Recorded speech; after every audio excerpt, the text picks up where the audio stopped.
Welcome back to our YouTube channel दोस्तों। आज दोस्तों मैं आपको यहाँ से सिंपल इंटरेस्ट साधारण ब्याज कंप्लीट कराने वाला हूँ। ये मैंने नोट्स बनाया हुआ है, आप नोट्स देख सकते हैं। इस प्रकार से ये नोट्स मैंने तैयार किया हुआ है, ठीक है। इसमें ये वाला ये और ये यहाँ तक जो है निर्देशांक ज्यामिति तक एमडी क्लासेस सत्यम सर से ये नोट्स तैयार किया मैंने। इसके बाद द्विघात समीकरण आर.एस. अग्रवाल से, सांख्यिकी ये आपका सांख्यिकी हो गया साहिल सर से, ठीक है, और प्रायिकता भी साहिल सर से। बहुभुज जो है ये बहुभुज वाला चैप्टर आर.एस. अग्रवाल से, सिंप्लीफिकेशन आदित्य रंजन सर से, ठीक है, इस प्रकार से। तो चलिए दोस्तों आज हम शुरुआत करेंगे सिंपल इंटरेस्ट 155 पेज पर। इसके बीच में दोस्तों मैंने पेज छोड़े हुए हैं, जैसे यहाँ पर टाइप वाइज है, मतलब आप देख सकते हैं। जैसे पहला चैप्टर है टाइम एंड वर्क, पहले कॉन्सेप्ट एक सवाल, फिर दूसरा कॉन्सेप्ट दूसरा सवाल, इस प्रकार से तैयार किया। जैसे यहाँ पर दूसरा कॉन्सेप्ट तो दूसरे कॉन्सेप्ट का जो कॉन्सेप्ट है ना, उस कॉन्सेप्ट का वो सवाल, फिर उसके बाद दूसरा कॉन्सेप्ट, ठीक है। मतलब इसमें जो तरीका लग रहा है उससे थोड़ा हटकर, बात समझ रहे कि नहीं। जितने भी कॉन्सेप्ट हो सकते हैं, व्यक्ति क्या करता है, कॉन्सेप्ट ही तो भूलता है भाई। मैथ में कॉन्सेप्ट ही याद नहीं रहता, ठीक है। अगर कॉन्सेप्ट इनको जो है एक बार बारी बारी से डेली देखना है कि हाँ भाई ये सवाल मैं ऐसे कर सकता हूँ, पहले ऐसे हाथ रख करके सोचना माइंड में कि हाँ मैं इसको ऐसे कर दूंगा, ऐसे कर दूंगा, ऐसे कर सकता हूँ, ठीक है। इस प्रकार से कुछ सवाल को, जो सवाल हो सकते हैं उनको करना नहीं है, जो नहीं हो पा रहे हैं उनको देखना पड़ेगा और लिखना पड़ेगा, ये चीज़ है। तो इस प्रकार से जैसे ये कॉन्सेप्ट एक सवाल, दूसरा कॉन्सेप्ट दूसरा सवाल और कहानी खत्म। इस प्रकार से आप लोग देख सकते हैं यहाँ पर, ठीक है। और दोस्तों यहाँ पर जैसे इन्होंने 36 सवाल करवाए यहाँ पर, तो 36 कॉन्सेप्ट मैंने बना दिया। इसके बाद दोस्तों मैंने पेज छोड़ दिया इसके बीच में, ताकि कल को अगर कोई नया क्वेश्चन मुझे मिलता है तो वो उसमें मैं यहाँ पर एड ऑन कर दूँ। उसके बाद दोस्तों दूसरा चैप्टर यहाँ से शुरू, पहला कॉन्सेप्ट और उसके नीचे एक सवाल लिख दिया, ठीक है। अब इससे मिलता जुल, मतलब इससे थोड़ा सा हट करके, जैसे इसमें दोस्तों 3 का जिक्र किया हुआ है, 3 चाल दी हुई है, तो 4 बराबर दूरी बटा समय, ठीक है। और इसमें क्या है, इसमें 4 चालों का जिक्र दे दिया, 1 2 3 4। तो इस प्रकार से मैंने दूसरा कॉन्सेप्ट बना दिया इसको, और दूसरा सवाल यहाँ पर, ठीक है। इसके बाद दोस्तों इस प्रकार से ही अलग अलग मैंने कॉन्सेप्ट का नाम दे दिया यहाँ पर, और सवाल भी इस प्रकार से। और यहाँ पर 32 सवाल में इसको मैंने कंप्लीट, ठीक। उसके बाद मैंने पेज छोड़ दिया यहाँ पर, ताकि कोई सवाल अगर मुझे मिलता है नया तो उसमें यहाँ पर ऐड ऑन किया जा सके। इसके बाद ये है, ठीक, रेलगाड़ी वाला चैप्टर है भाई। यहाँ पर थोड़ा सा इन्होंने कॉन्सेप्ट यहाँ पर बताया, फिर यहाँ पर सवाल, कॉन्सेप्ट और सवाल, ठीक है। इस प्रकार से दोस्तों यहाँ पर मैंने इसको तैयार किया। नोट्स का बनना जरूरी है बहुत। अब चलते हैं दोस्तों हम अपने चैप्टर की ओर। मैं आपको बता चुका हूँ किस प्रकार से मैंने नोट्स यहाँ पर तैयार किया है। दोस्तों ये है हमारा चैप्टर साधारण ब्याज सिंपल इंटरेस्ट। चलिए दोस्तों क्वेश्चन हमारे सामने ये है। पहला कॉन्सेप्ट मान लीजिए इसको, 1440 रुपये के मूलधन पर 3 वर्षों में 8% की दर से साधारण ब्याज क्या होगा। भाई साधारण ब्याज का फॉर्मूला होता है रेट इंटू दर, ठीक है। साधारण ब्याज का फॉर्मूला होता है रेट इंटू दर के बराबर होता है। फिर तो रेट कितना है, 8% है, और समय कितना है 3 वर्ष, तो 24% हो गया। ये साधारण ब्याज है 24%, ये 24% आया है, ठीक। किसका निकालेंगे 24%, जो मूलधन दिया हुआ है इसका 24% निकाल देंगे, हमारा साधारण ब्याज निकल के आ जाएगा। तो मूलधन कितना है 1440, इसका डायरेक्ट निकाल देंगे ये 24%। ये परसेंटेज का साइन हटता है तो नीचे 2 जीरो आती हैं, 1 जीरो से 1 जीरो कैंसिल, इसकी गुना करेंगे और नीचे 1 जीरो है, तो 1 अंक बाद दशमलव आ जाएगा, ओके। साधारण ब्याज ये सिंपल सवाल आता है साधारण ब्याज का। अब आ जाओ दूसरे टाइप पर, टाइप नंबर 2, 66,000 रुपये का 10% की दर से 2 वर्ष 6 माह का साधारण ब्याज ज्ञात कीजिए। तो भाई 2 साल है और 6 माह, ठीक है। तो 1 वर्ष होता है 12 माह के बराबर। 1 वर्ष किसके बराबर होता है 12 माह के। अगर मैं यहाँ से 1 माह निकालूँ, 1 माह हो जाएगा 1/12 वर्ष, ठीक है। तो इसको मुझे कन्वर्ट करना पड़ेगा, इस 6 महीने को मुझे वर्ष में कन्वर्ट करना पड़ेगा। पूरे साधारण ब्याज में जहाँ भी माह लिखा होगा, महीने लिखा होगा, उसको हमें वर्ष में कन्वर्ट करना होगा। तो 2 तो मैंने इसको अलग किया और 6/12 कर दूंगा, क्योंकि ये महीना है ना, इस महीने की जगह क्या लिख सकता हूँ 1/12 लिख सकता हूँ। तो 6/12 हो जाएगा, 2 + 6/12, 6 दूनी 12, 1/2 आ गया, 2 की गुना इसमें होगी 2 दूनी 4 और 1 5, 5/2 आ गया। तो टाइम कितना आ गया 5/2 वर्ष। इसके बाद दोस्तों साधारण ब्याज का फॉर्मूला होता है रेट इंटू दर। रेट कितना है 10%, ठीक है, 10% लिखा हमने। रेट कितना है 10%, टाइम कितना है 5/2, ठीक है। जब इसकी गुना कर देंगे रेट इंटू टाइम, ये किसका निकालेंगे हम भाई, कुछ दर आएगी वहाँ से निकल करके, वो किसका निकालेंगे मूलधन का। तो 66,000 का ये रेट इंटू टाइम निकाल देंगे, हमारा डायरेक्ट आ जाएगा साधारण ब्याज निकल करके।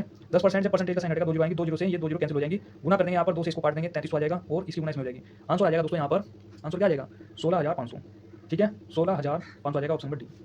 ओके दोस्तों, क्लियर है कि नहीं बताइए। नेक्स्ट क्वेश्चन की ओर चलते हैं। देखिए यहाँ पर नेक्स्ट क्वेश्चन, 80,000 रुपये का 20% की दर से 1 वर्ष 73 दिन का साधारण ब्याज क्या होगा। तो 1 वर्ष किसके बराबर होगा 365 दिन के, और यहाँ से 1 दिन की वैल्यू क्या आएगी, ये इसके बटे में आ जाएगा। गुना की चीज़ हमेशा बटे में जाती है, ये गुना में ना, तो इसके बटे में जाएगा। यहाँ से 1 दिन की वैल्यू फाइंड आउट करें, 1/365 वर्ष।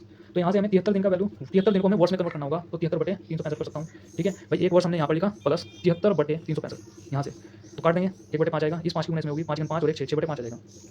इसके बाद दोस्तों, इसके बाद साधारण ब्याज निकालना है, तो साधारण ब्याज रेट इंटू टाइम के बराबर होगा। इसका निकालेंगे मूलधन का रेट इंटू टाइम। तो मूलधन कितना है 80,000 है, इंटू आर का मान कितना है, दर कितनी है 20% है, 20% लिखा हमने, परसेंटेज का साइन हटेगा, नीचे 2 जीरो आ जाएंगे। टाइम कितना है 6/5 है, तो 6/5 लिखा, 5 से बस कैलकुलेशन कर देंगे, 2 जीरो से 2 जीरो कैंसिल, 5 से इसको काटेंगे, 1685 होते हैं भाई, यहाँ तक 1685 होते हैं, 16 आ गया, ठीक है। और 1 और 2 ये 2 जीरो है ना, तो 2 जीरो यहाँ पर लगा देंगे, बाकी गुना करते हैं 16 दूनी 32, 32 छक्के 192 हो जाएगा यहाँ पर रिजल्ट, ठीक है। 192,000, ठीक है, 192 कौन से ऑप्शन नंबर ए। ओके दोस्तों क्लियर है। नेक्स्ट चलिए यहाँ पर, कितने वर्ष में 72 रुपये 6 सही 4% वार्षिक साधारण ब्याज की दर से 81 रुपये हो जाएंगे। कह रहा है कि 72 से कितना हो जाएगा, 81 हो जाएगा। 72 से 81 रुपये हो जाएंगे। ये चीज़ किसको दर्शा रही है, हो जाएंगे, ये चीज़ दर्शा रही है मिश्र धन को, ठीक है। 72 लिखा हमने यहाँ पर और 81, इसके बीच में डिफरेंस कितने का, 9 का। ये ब्याज को दर्शाएगा, ये मूलधन को दर्शाएगा, ये मिश्र धन को दर्शाएगा, ठीक है। मूलधन में अगर मैं ब्याज को जोड़ दूंगा तो मिश्र धन आ जाएगा। ओके भाई, हमें निकालना है कितने वर्षों में, तो समय बराबर होता है ब्याज गुना 100 बटे मूलधन गुना दर। देखिए दोस्तों, साधारण ब्याज का जो फॉर्मूला होता है, साधारण ब्याज बराबर होता है मूलधन गुना दर गुना समय बटे 100। ये फॉर्मूला होता है, ये गुना में चला जाएगा तो ब्याज इंटू, इसको मैं ब्याज लिख सकता हूँ, साधारण ब्याज को ब्याज लिख रहा हूँ, ब्याज इंटू 100 बराबर मूलधन गुना दर गुना समय, ठीक है। क्लियर है। अब यहाँ से जो भी वैल्यू निकालनी है, ब्याज इंटू 100 हमेशा ऊपर आएगा, ब्याज इंटू 100 हमेशा ऊपर।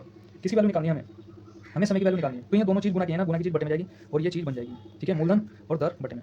अब मूलधन कितना है, मूलधन 72 है, ठीक है। ब्याज कितना है, ब्याज 9 है, ठीक है। साधारण ब्याज कितना है, 9 है, और ये मिश्रधन तो है ही।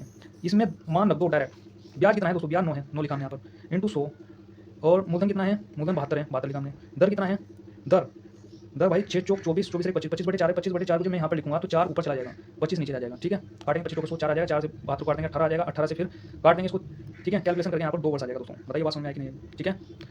नेक्स्ट दोस्तों, नेक्स्ट चलते हैं यहाँ पर, नेक्स्ट टाइप।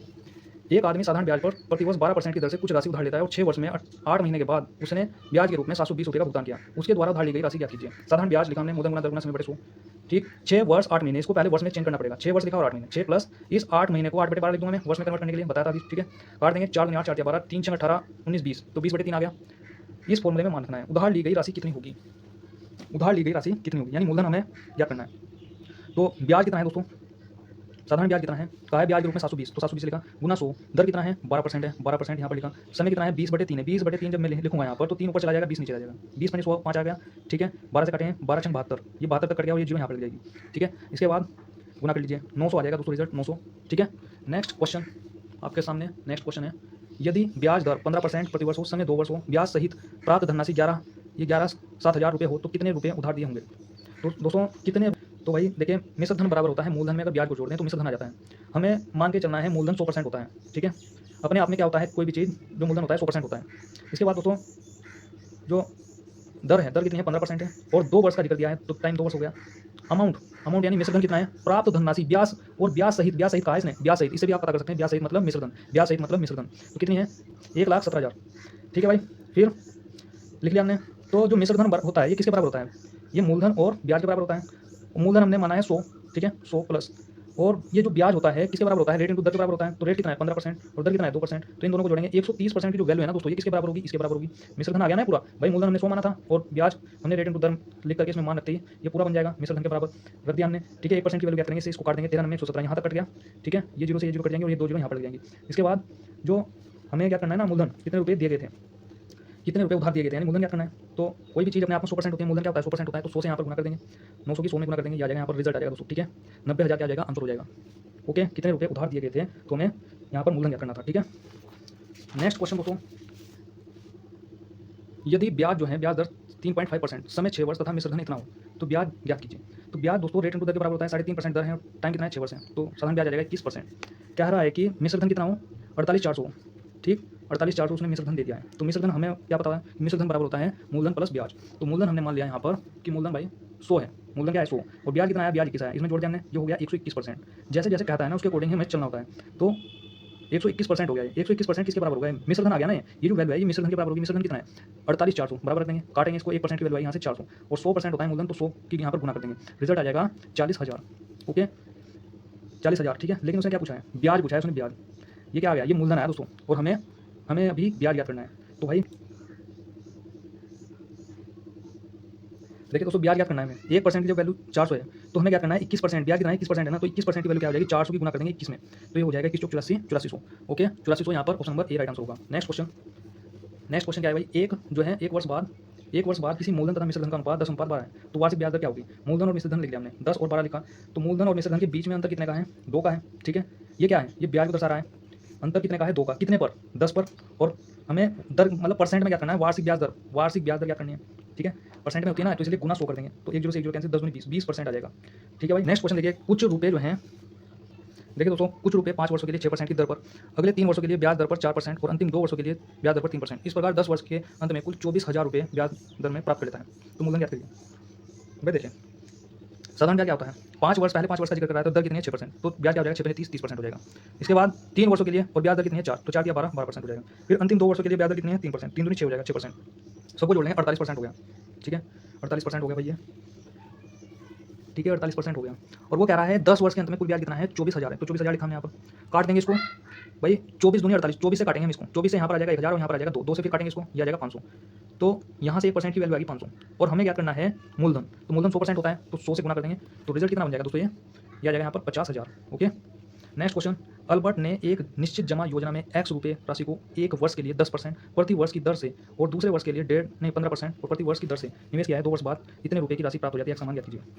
दोस्तों जब वो कह रहा है कि 2 वर्ष बाद इतनी राशि प्राप्त हो जाएगी या हो चुकी है, तो ये क्या चीज़ है, ये मिश्र धन को दर्शा रहा है।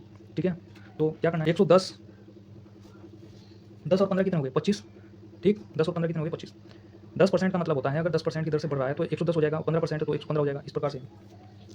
तो पहले 10 और 15 को जोड़ा हमने, 25 आ रहा है तो 100 में 25 जोड़ दिया 125 आ गया है। ठीक है, 125 आ गया, तो 125% किसके बराबर होगा, मूलधन हमारा 100 है, 100 में हमने 25 जोड़ा, 125% हो गया है। 125% की वैल्यू जो होगी ये मिश्र धन के बराबर होगी। 100% का जो मान होगा यहाँ से निकल के आ जाएगा कैलकुलेशन करके 16 192। भाई देखिए 20 240 है और ये 125 इसके बटे में और जो है 100% का मान भी हम क्या करें तो गुना 100 हो जाएगा। काट देंगे इसको 25 को 125 125 5 से फिर इसको काट देंगे, आ जाएगा यहाँ पर इसके और इसकी गुना कर देंगे 16 192 रिजल्ट बन जाएगा। ठीक है दोस्तों, आज की वीडियो में इतना ही, मिलते हैं दोस्तों नेक्स्ट वीडियो में, तब तक के लिए धन्यवाद।